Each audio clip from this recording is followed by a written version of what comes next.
physique is a status symbol. Think about it. When you walk into a room, what is the first thing that people notice? Your presence. Your presence consists of the way you walk, the way you dress, and overall the way you are built. So if you have a good physique and you walk in masculine and not acting goofy, you have an ability to communicate that you're him without even having to say a word. You don't want to build yourself up internally, get all these great accolades, and then leave such a profound impact, such as having a great physique on the table.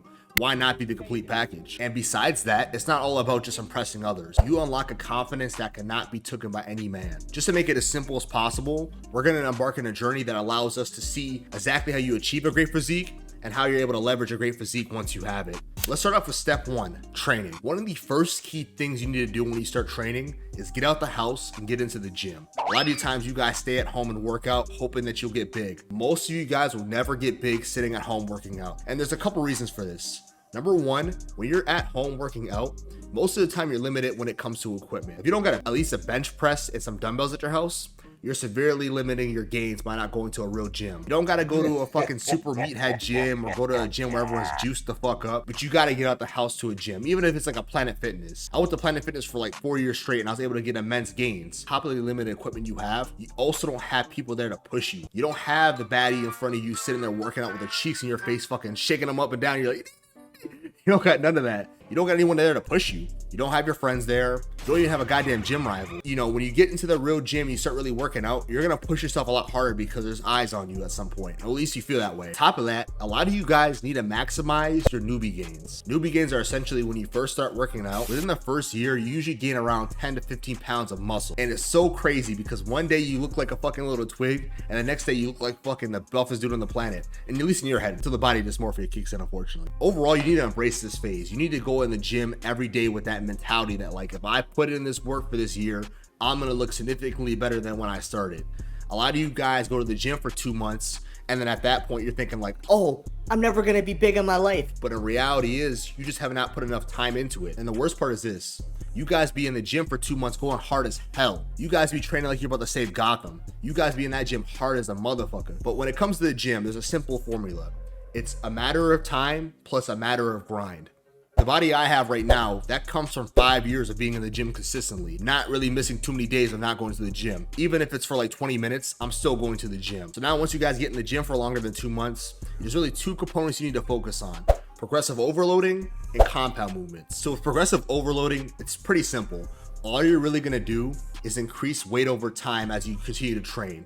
If you can't increase the weight as much as you want, just increase the reps or increase the rest times in between. I'm really trying to feel it as much as possible without hurting myself. And on top of that, I start every workout with a compound movement. A compound movement is essentially an exercise in which you use all your muscles for.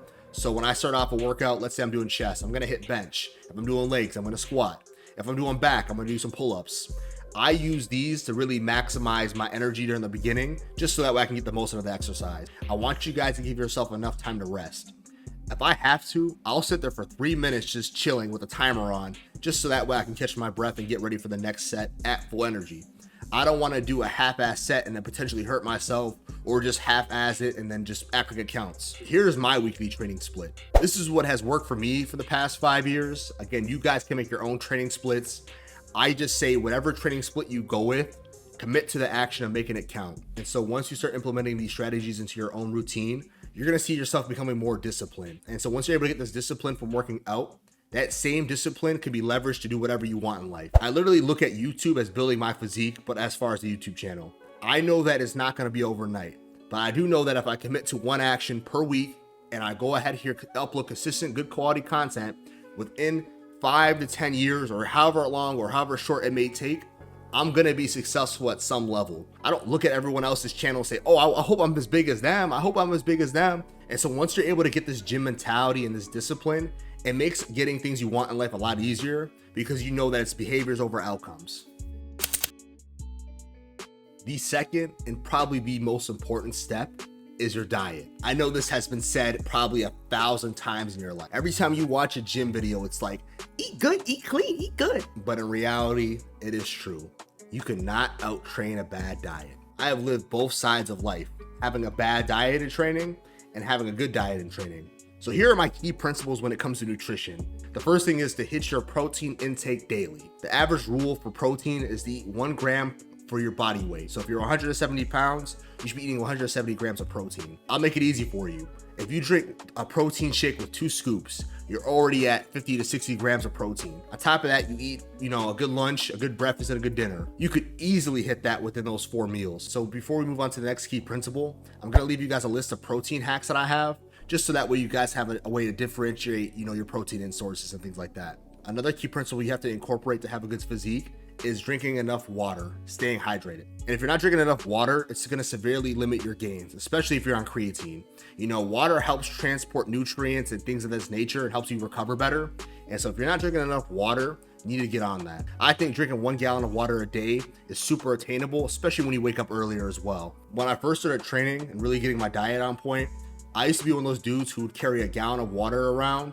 But after a while, you get sick of how heavy it fucking is.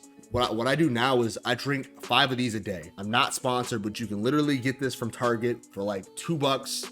And so I would highly recommend, if you guys don't got a water bottle, invest in one of these, or just go on Amazon and type in like liter bottles. You can find a shit ton of them. Another key principle you have to have is minimizing the junk food. So like I mentioned, I worked at a fast food restaurant and my junk food habits were off the chain. I would really be just chowing down anything I can get my hands on. So pretty much I don't eat too much bad food these days.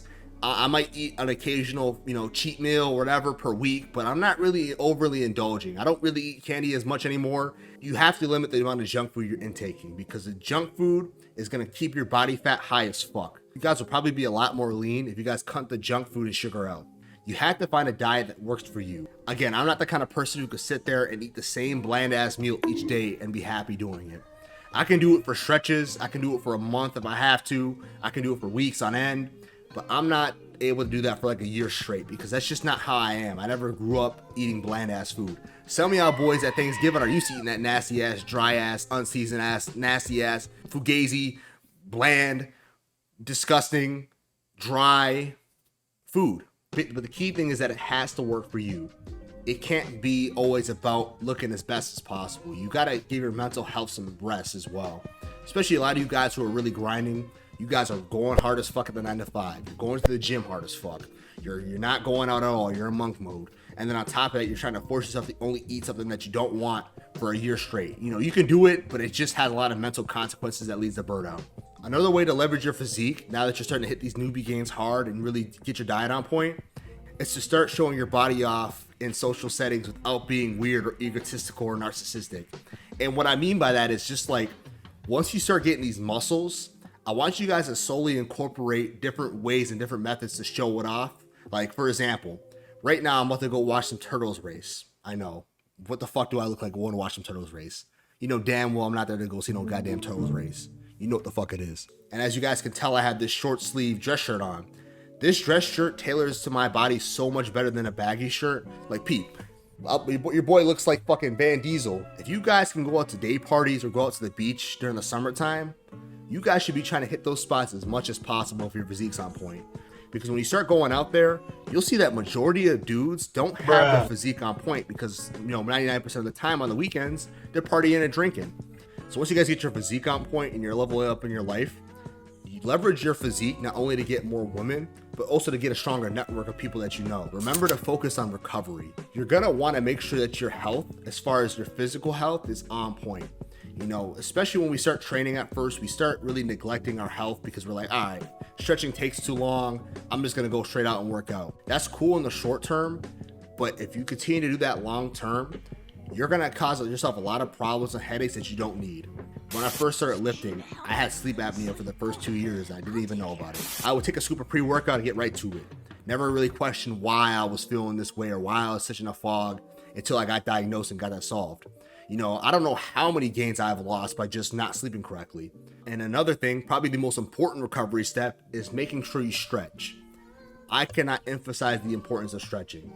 I am somebody who has suffered very much from not stretching properly and not taking the time to really give my body what it needs. It wasn't until recently, until I found this page here, that really showed me like proper stretching movements and all these different things that you can do to get yourself loose and flexible. The last major thing about recovering is just having a correct balance when it comes to the gym and your own personal life. I don't want you guys feeling like you have to go to the gym every day for an hour in order to get big. If you focus on the tips that I put in this video, you will have a better physique than you do now.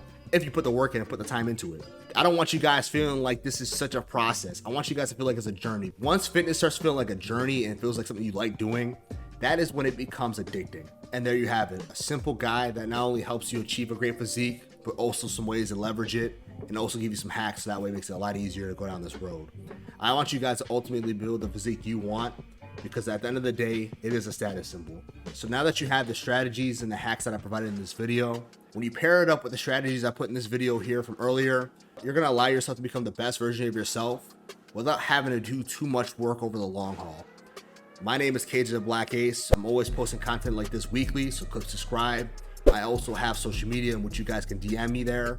It's KJ the Black Ace. And with that said, holla back at me, guys. Appreciate y'all. Peace.